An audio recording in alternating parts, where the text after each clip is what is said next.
Do you need to know how to avoid homeschool burnout? Yes. Well, check this out.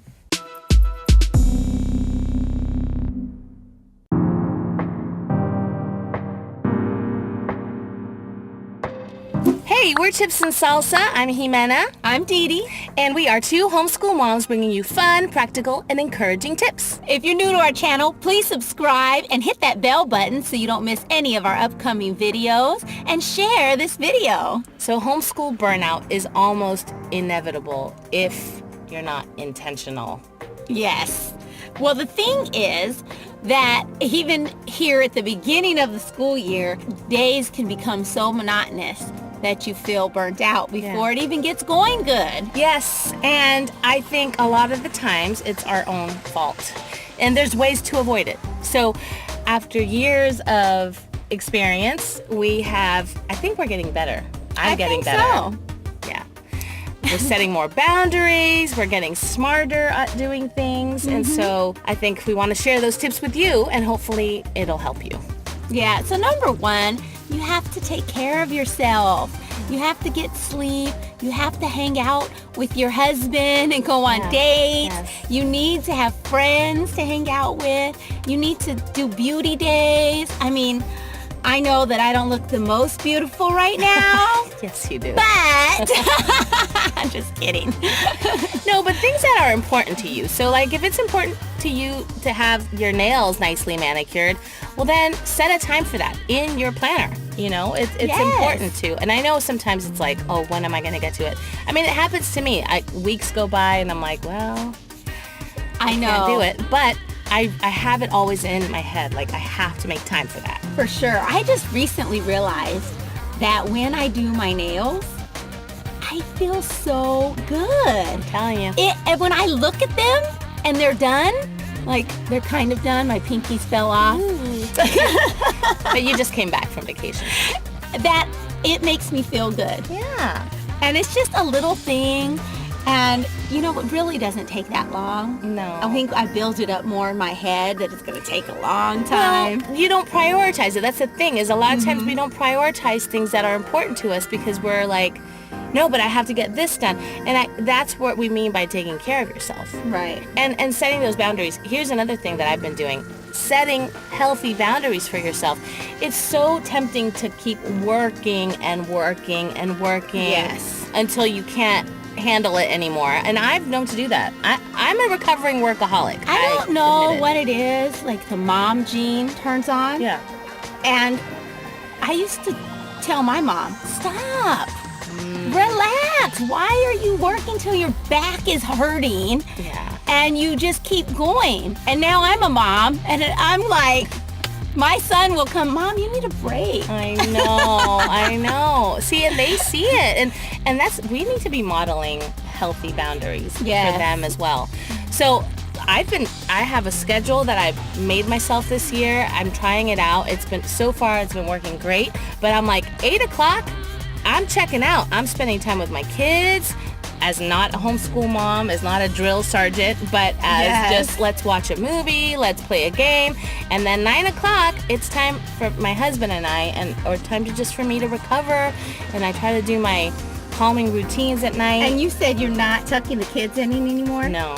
Yes, I think I'm at that level. I'm like, I didn't tuck the boys in last night. I only tucked in Angela. And I was like, because it up like 15, 20 minutes of my life. Because they're messing around. They want to hug me a million times. They're still brushing their teeth. They're getting up and going to the bathroom. I'm like, no, more. You guys are too big. I need to go and spend time with my husband. I tell him too. I'm like, it's mommy and daddy time. Now, my kids are 10 and 13. Your kids are like 9 through 13. 9 through 13. So, I mean, it's time. It's time. Yeah.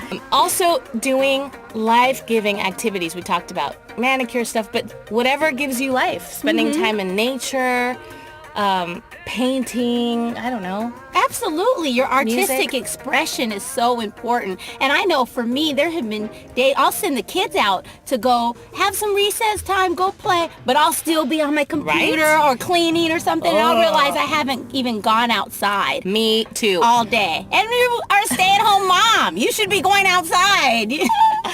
Oh, I do the same thing. So yeah, I think it's important to have something reminding you. My Fitbit reminds me, and I just ignore it.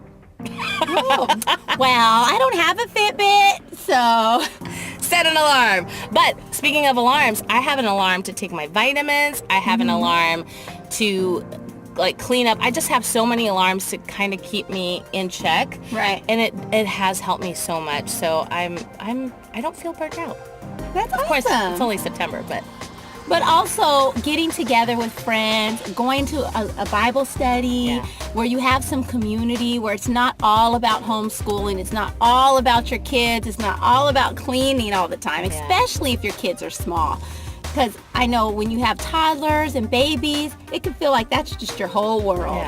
Yeah, it can take over. Tip number 2, you have to have realistic expectations. And I know if you're an idealist like I am, you don't have realistic expectations. No, you don't. Just bring it down. Bring it down. But I've learned, and now I'm more of a go with the flow, and I think that there's nothing wrong with that. You're not being less careful, and that's something I had to realize. It's not like perfectionism is not always a good thing. It's mostly not a good thing. It's not even realistic. It's not realistic. It's not real. And so I think that there's an underlying fear behind perfectionism, and so I encourage you to kind of do some soul searching and see what is causing you to need everything to be exactly as planned, because for me it was pride and it was a fear of failure. I think I needed to mature in that area, and I have, and I feel so much better that I can say, okay, I have a plan. Things didn't go as planned. I had an unrealistic expectation for this assignment, so I'm going to just be okay with letting it go. Well, you all are homeschooling because you want to give your kids a personalized experience that's going to work for them. Yeah. And then you put these expectations, right, on them and on yourself. Yeah. And when they're not meeting it, it's hard sometimes for us to step back and say, oh, they're not quite ready for that. Let's step back and teach them, or, shore up that foundation. Yeah, so that we can get to that level instead of getting frustrated. That's not easy. No, it's not. It's not easy. And it's not easy to not, show our frustration or our disappointment or whatever. Yeah. And not to take it on ourselves, like I failed, or they should be further along than this. That's fear.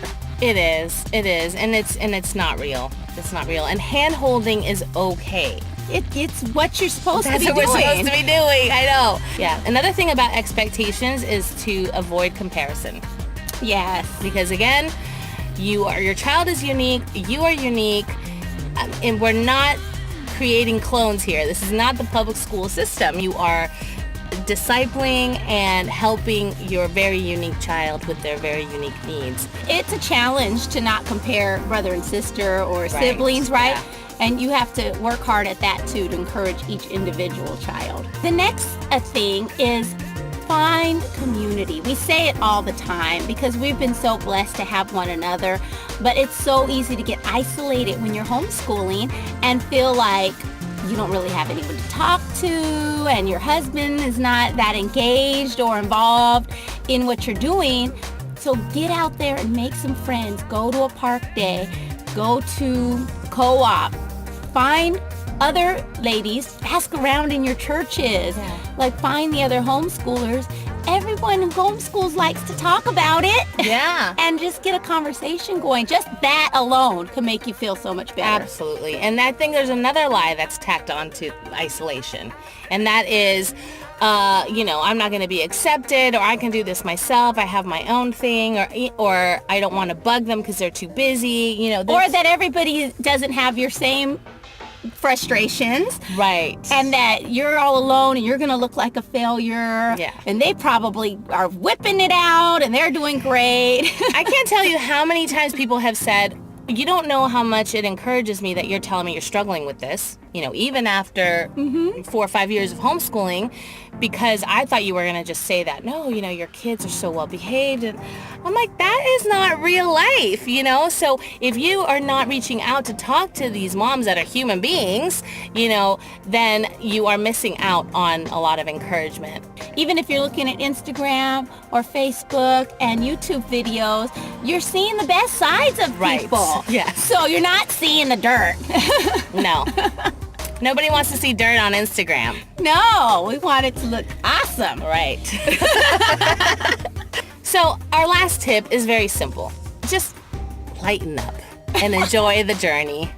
I know it's easier said than done, but really, honestly, that's what it boils down to. I used to be tight-lipped, always angry, and my kids now, they'll tell me, Mom, you look stressed. Mom. like they start warning me when I start getting, my face. They see my face, and then I'm like, okay, thanks for telling me, because now I can lighten up and let's put on some music or something to... Yeah, because, you know what? We need to enjoy our kids. Yeah. It's going so fast. And I feel like I did miss out sometimes when they were toddlers. I think I was more stressed out than enjoying. Yeah. And I'm making it a point to enjoy my kids now. They're so fun. They're so funny. They bring so much joy to our lives that we need to enjoy it. Yeah, enjoy this journey, this time. It's a gift. And so that's why we always say Chips and Salsa, savor every moment, even the messy ones, and just make something good out of a harsh situation at any time. It's all about our attitude and how we react to it. So absolutely. I hope that this encourages you and helps you to avoid getting into that burnt out feeling and frustration, because it's a great journey. It really is. And you've made an awesome decision to homeschool your kids. Comment down below and let us know how you avoid burnout and what you do to get yourself motivated. Yeah, let us know. If you like this video, give us a thumbs up, and don't forget to subscribe. We'll see you next time. Bye.